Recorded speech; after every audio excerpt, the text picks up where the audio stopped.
Bismillahirrahmanirrahim. Assalamualaikum warahmatullahi wabarakatuh.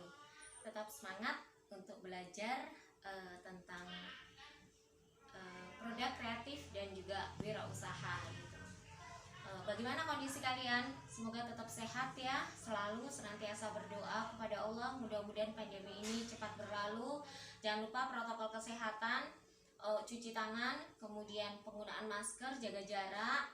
Boleh keluar, tapi kalau memang urgent sekali, dengan tetap tadi memperhatikan protokol kesehatan. Kita masuk kepada materi, masih lanjutan minggu yang kemarin, KD1 pembentukan karakter kewirausahaan. Ini pertemuan yang ketiga gitu. Tapi kita akan membahas tentang ruang lingkup kewirausahaan. Kalau minggu yang lalu kita kan membahas tentang kerja kreatif ya, kerja prestatif ya gitu. Nah kalau sekarang kita akan membahas tentang ruang lingkup kewirausahaan. Silahkan saksikan, tetap semangat, jaga kesehatan selalu, prestasi tetap harus diutamakan, ibadah juga jangan dilupakan. Yuk, kita simak. Yuk, masuk materi yang lanjutan kemarin tentang kerja prestatif. Yang sekarang masih tentang pembentukan karakter dan wirausaha. Kalau kemarin kerja prestatif, sekarang ruang lingkup di dalam wirausaha. Cekidot, Bunda buka materinya. Masih tentang KD1 pembentukan karakter dan juga jiwa wirausaha gitu ya. Lanjutan yang kemarin ya. Sekarang adalah tentang ruang lingkup wirausaha gitu ya. Ruang lingkup wirausaha ini nanti kita akan membahas tentang menjawab banyak sekali yang bertanya bahwa usaha apa Bu hari gini gitu ya. Kayaknya semua orang itu udah bikin usaha deh gitu ya. Aduh, bismillah. Insya Allah, saya sebelum masuk materi boleh nggak saya cerita sebentar? Ini video saya yang entah yang keberapa, karena selalu ketika sedang memulai pembelajaran ada aja gangguan, entah itu suara yang masuk, entah itu sampai terakhir video udah jadi, ternyata saya delete barusan, udah saya bikin lagi. Aduh sebenarnya, tapi ya sudah, semangat demi belajar gitu ya. Belum, nanti kalau ada suara-suara bising karena tetangga lagi renov ya gitu ya. Curhat. Iya sebenarnya saya nyampein materi ini udah berulang-ulang dengan kalimat yang sama, sampai keringetan gitu ya, sampai ya salam. Bener-bener ya Allah, tuntutan biar kalian itu paham gitu ya, karena keterbatasan kita untuk tatap muka, berarti saya juga harus memberikan yang terbaik untuk kalian, penjelasan yang membuat kalian juga paham, sepertinya ketika kita bertatap muka gitu ya. Saya sebenarnya sedih, pengen nangis. Pengen nangis karena videonya tuh udah berulang-ulang gitu ya, dibikin lagi karena capek. Aduh, tuh kan jadi blank. Astagfirullahaladzim. Yuk lanjut, semangat. Membentuk karakter dan juga wirausaha. Yuk, ruang lingkup tadi menjawab beberapa pertanyaan. Bisnis apa lagi coba yang bisa dilakukan? Ini ucapan ini udah hampir 10 kali saya lakukan, karena videonya sudah saya lakukan berulang-ulang dan selalu salah, dan yang terakhir udah jadi saya hapus tadi. Saya sampai bosen ngucapnya. Ruang lingkup lapangan di dalam wirausaha. Ada lapangan perikanan, lapangan agraris, lapangan perindustrian, lapangan peternakan, lapangan pertambangan, lapangan pemberi jasa. Ada 6. Tadi saya udah sebutin sebenarnya. Ada 6. Ini kalau di breakdown ternyata banyak sekali loh peluang kita untuk melakukan usaha bisnis itu gitu ya.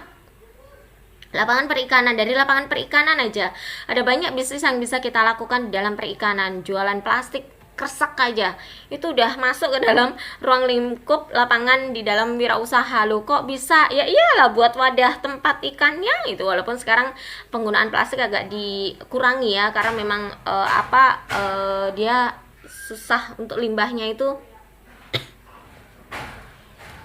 limbahnya itu susah untuk terurai. Jual pancing, ayo jual ikan, jual apa namanya, jual pakan ikan, jual akuarium, jual ini nih pengait pancing, jual tambang pancingnya. Oh, itu jadi satu nggak dengan pancingnya tuh, tambangnya itu bisnis di bidang lapangan perikanan. Lagi renov tetangga saya. Bismillah. Kemudian lapangan agraris. Lapangan agraris ini juga banyak sekali bisnis yang bisa dilakukan di agraris gitu ya. Bikin usaha peternak, bikin usaha penggilingan padi itu masuk di ruang lingkup lapangan di dalam wirausaha agraris gitu ya. Pupuk padi gitu ya. Banyak dah pokoknya kalau di bidang agraris yang bisa kamu lakukan. Kalau bahasa saya jualan bagor, tahu nggak, wadah untuk tempat berasnya itu juga kemudian beras, kemudian sekarang ini di packaging gitu ya, ukuran kecil tuh, ada mereknya gitu ya, ada brandnya gitu ya, sampai brand itu juga masuk ke ruang lingkup lapangan di dalam wirausaha. Apa semua nih 6 ini gitu loh, brand, judul apa kek, misalnya Nana Agensi atau apa kek gitu. Kemudian lapangan perindustrian. Ini lapangan perindustrian itu banyak sekali, tidak terbatas. Kalau waktu itu saya sempat monitoring anak kelas 11 yang PKL di sebuah rumah tangga kecil gitu ya, homemade. Dia ternyata kerjasama dengan perindustrian yang ada di Cikarang gitu ya. Dia hanya memproduksi kayak besi kecil, kayak macam mur gitu. Yang ini penting banget. Kalau ini tidak ada, maka perindustrian yang ada di Cikarang, perindustrian perakitan apa gitu, saya lupa, itu tidak akan jadi tanpa mur kecil ini. Ajaib gitu ya. Banyak yang bisa dilakukan, dan itu di rumah loh yang dilakukan itu. Yang tadi ini yang semacam kayak mur itu, yang dia mendistribusi, ngedrop ke Cikarang, perindustrian di daerah Cikarang itu. Kemudian peternakan nih, Idul Fitri, ngomong tentang peternakan, Idul Fitri, Idul Adha tuh kan. Tentang peternakan, hayo. Kalau berbicara peternakan, yuk yang punya uang mendingan pelihara kambing. Nanti kalau pas musim Idul Adha seperti ini pasti laku. Nggak harus musim Idul Adha lah, ketika pas hari raya, kalau pas hari-hari biasa itu kan tukang sate itu kan banyak jualan juga, pasti butuh juga. Peternakan ayam, sekarang lagi tren juga di daerah saya, peternakan ayam. Saudara saya juga ada yang beternak ayam gitu ya. Pakan ayamnya belum, kalau dia ayam kampung, saya di kampung punya ayam kampung loh gitu, punya ibu saya, almarhum ibu saya. Itu ayam kampungnya banyak banget nih.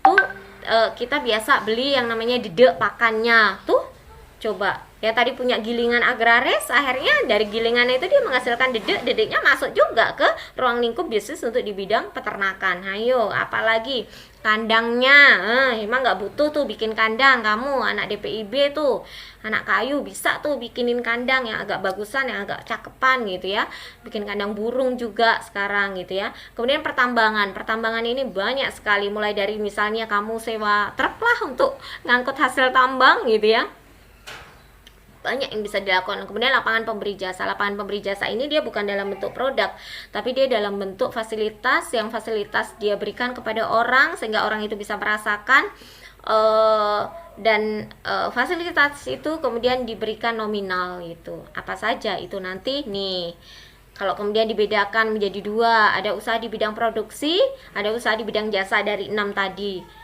dipecah jadi 2, produksi, jasa. Produksi itu berarti memproduk barang lah tentunya gitu, sesuatu yang menghasilkan barang.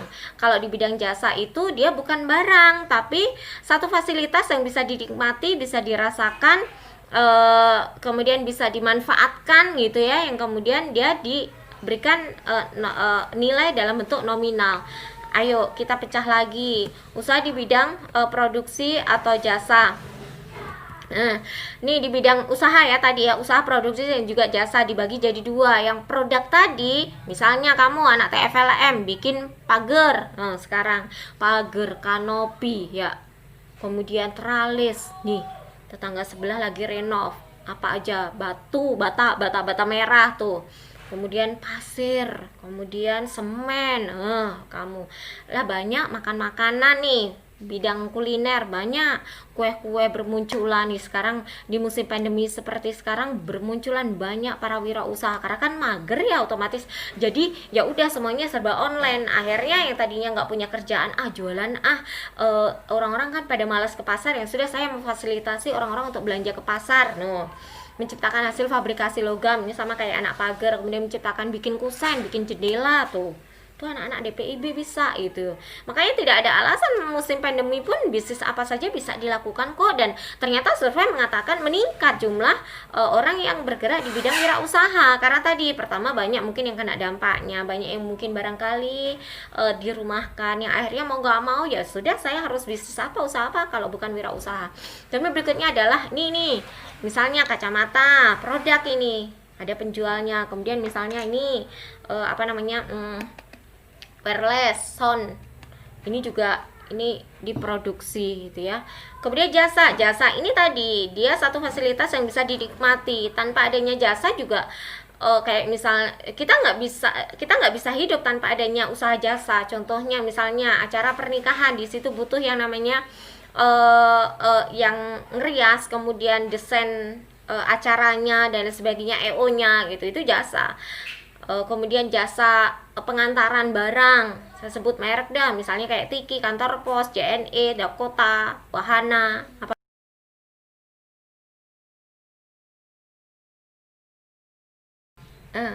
keputus lagi. Nih ya orang-orang yang menjahit tadi gitu ya, ada salon, ada penjahit gitu ya, potong rambut, itu bagian dari jasa karena dia tidak menghasilkan barang tapi dia memberikan jasa pemotongan gitu ya. Kemudian penjahit tadi ya, karena banyak orang-orang yang ukuran badannya terlalu kecil, mungkin terlalu gemuk mungkin, jadi ya sudah ada event-event tertentu juga, acara pernikahan, bikin seragaman kan lebih enak barangkali kalau dia itu kemudian dalam bentuk tadi ya menjahitkan bahan ke penjahit. Kemudian konsultan desain interior ini juga kalau misalnya mau bangun rumah tuh beli desainnya itu lumayan mahal juga, ternyata beli desain. Saya juga baru tahu gitu ya ketika ada teman saya itu renov rumah, ternyata mahal loh bikin desainnya aja gitu, berapa sampai berapa puluh juta. Bayangkan ya, iyalah kuliahnya juga iya ya enggak ya, artinya itu kan jasa gitu ya, jasa itu sampai seperti itu loh itu. Kemudian jasa penjual perantara gitu, penjual perantara juga jual tanah, jual rumah gitu, itu juga dalam bentuk jasa gitu. Maka kemudian kalau marketing tanah, marketing rumah itu kan banyak sekali ya, nah dia bergerak di bidang jasa gitu tuh. Nah banyak kan pilihannya kan, sudah tidak ada alasan lagi. Ayo kalian mau bisnis yang mana, mau bisnis yang berupa produk barang atau berupa jasa, semuanya ada pilihan. Sehingga jangan kemudian aduh bisnis apa, masih banyak sekali dipikirkan. Barang siapa berusaha bersungguh-sungguh maka akan selalu ada kemudahan. Kuncinya itu saja, tekuni saja, seriusin aja. Nah sekarang mana yang akan kalian pilih, jasa atau produk? Silahkan gercep, buruan, semangat memulai usaha ya. Udah begitu saja, udah mudah-mudahan ini cukup sekian, mudah-mudahan juga tidak saya delete lagi itu ya. Nanti kalau ada yang belum paham silahkan nanti bisa tanyakan ke saya gitu ya. Cukup sedikit tapi manfaat, bisa dicerna. Kalau tadi mungkin aduh ibu kok bicaranya agak cepet, iya minggu kapan itu saya pernah bilang katanya orang yang mampu mencerna orang yang berbicara cepat katanya tingkat kecerdasannya akan lebih tinggi katanya. Modus itu pembenaran gitu. Oke, seperti itu ya. Next minggu depan kita akan ketemu dengan materi yang baru tentunya gitu ya, dengan mudah-mudahan lebih serius lagi. Kalau hari ini sebenarnya saya udah serius, cuman itu tadi itu karena ada beberapa kendala pengulangan syuting yang dilakukan. Oke, demikian. Next lanjut. Bye.